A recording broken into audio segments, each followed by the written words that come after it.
Caregivers and care partners.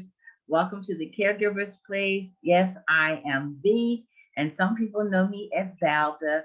And this is the place for you to come to know that you are not on this caregiver journey alone, that there are other people who understand the importance of getting support, getting resources, and knowing that there's an opportunity for you to share your story and to hear from other peers.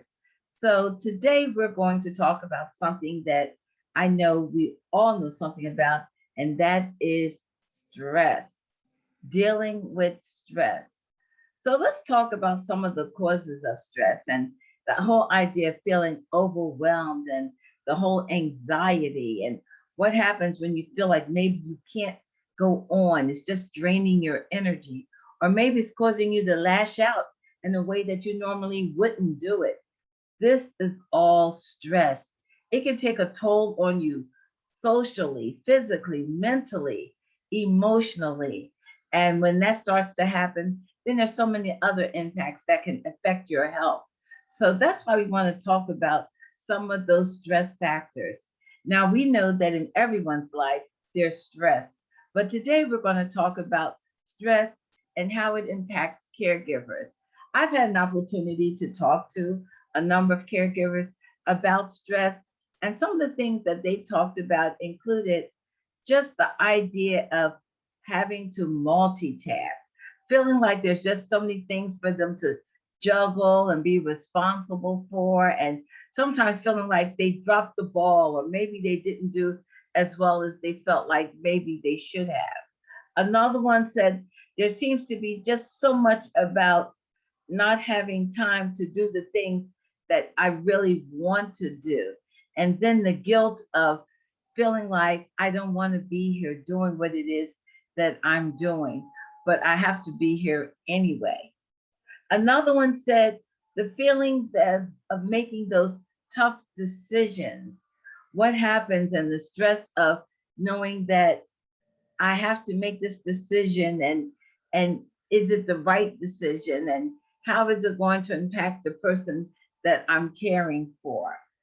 Another one talked about the idea of not receiving the support, not receiving the help, and the guilt of feeling like there is no one else there to do it and that they have to do it themselves. And maybe there's no one for them to reach out to.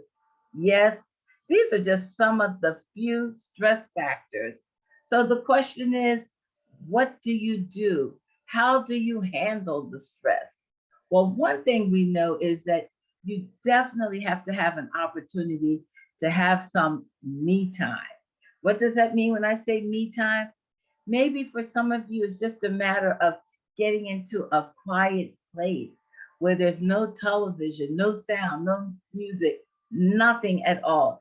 Just a quiet place to be able to feel like you're catching your breath, being able to just inhale and to exhale. Because one of the things that we talked about, even when you fly, the first thing they tell you is that you have to put on your own oxygen mask before you can help someone else. So, what does that oxygen mask look like for you? We also know that for some people, maybe it's finding that quiet place, and for someone else, maybe it's music. Do you have any favorite music you like? You know, they talk about how music is definitely good for people mentally.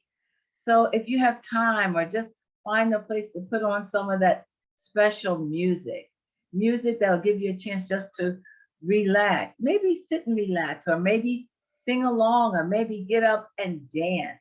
But that could help maybe be a stress releaser.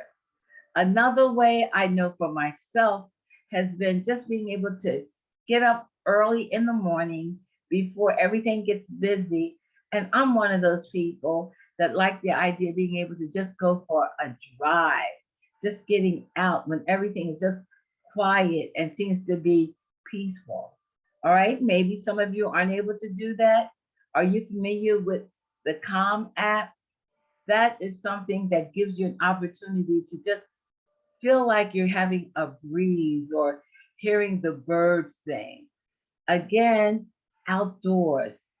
outdoors, maybe going for a walk, maybe going for a run, maybe just being able to just sit and to start thinking about what is it that I need to do?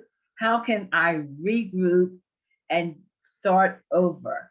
Now, maybe it means talking to a friend, or it's nothing wrong with knowing that I don't have anyone to talk to, and maybe this is the time to seek professional advice. And guess what?